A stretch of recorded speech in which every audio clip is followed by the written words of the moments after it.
Corona रोखण्यासाठी प्रतिबंधात्मक उपाययोजना म्हणून संक्रमण टाळण्याकरता प्रधानमंत्री नरेंद्र मोदी यांनी आवाहन केलेल्यानुसार जनता कर्फ्यूला नांदगाव खंडेश्वर शहरासह तालुक्यात चांगला प्रतिसाद मिळाला।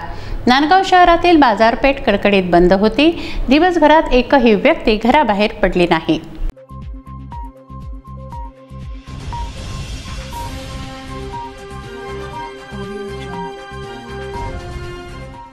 कोरोना विषाणूचा प्रादुर्भाव रोखण्यासाठी प्रतिबंधात्मक उपाययोजना म्हणून संक्रमण टाळण्यासाठी प्रधानमंत्री नरेंद्र मोदी यांनी आवाहन केलेल्या जनता कर्फ्यूला नांदगाव खंडेश्वर शहरासह तालुक्यात चांगला प्रतिसाद मिळाला।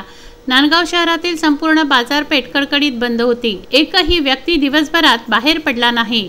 तसंच तालुक्यातील लोणी टाकळी, मंगरुळ चव्हाळा, धानोरा गुरव, माऊली चोर, पापड, वाढोणा, रामनाथसह सर्व गावात हीच परिस्थिती होती।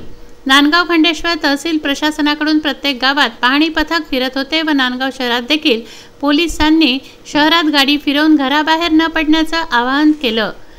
प्रधानमंत्री नरेंद्र मोदी यांनी केलेल्या आवाहनाला नांदगाव खंडेश्वर शहरात खूपच चांगला प्रतिसाद मिळालेला पाहायला मिळत आहे। आपण पाहू शकता माझ्या मागे हा नांदगाव खंडेश्वर परिसर आहे। शहरातील एक पण दुकान किंवा एक पण व्यक्ती इथे पाहायला मिळत नाही आहे। त्यामुळे नांदगाव शहरामध्ये 100% प्रतिसाद मिळालेला आज पाहायला मिळाला आहे। सरकारने केलेल्या जनता कर्फ्यूला नांदगाव खंडेश्वर तालुक्यातील जनतेने 100% प्रतिसाद दिला।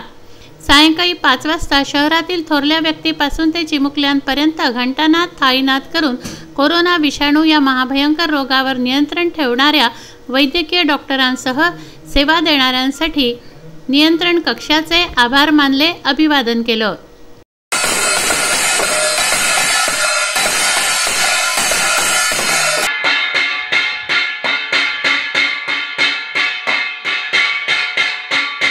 उत्तम ब्राह्मणवाडे, सागर सव्वा लाखे, विदर्भ न्यूज, नांदगाव खंडेश्वर।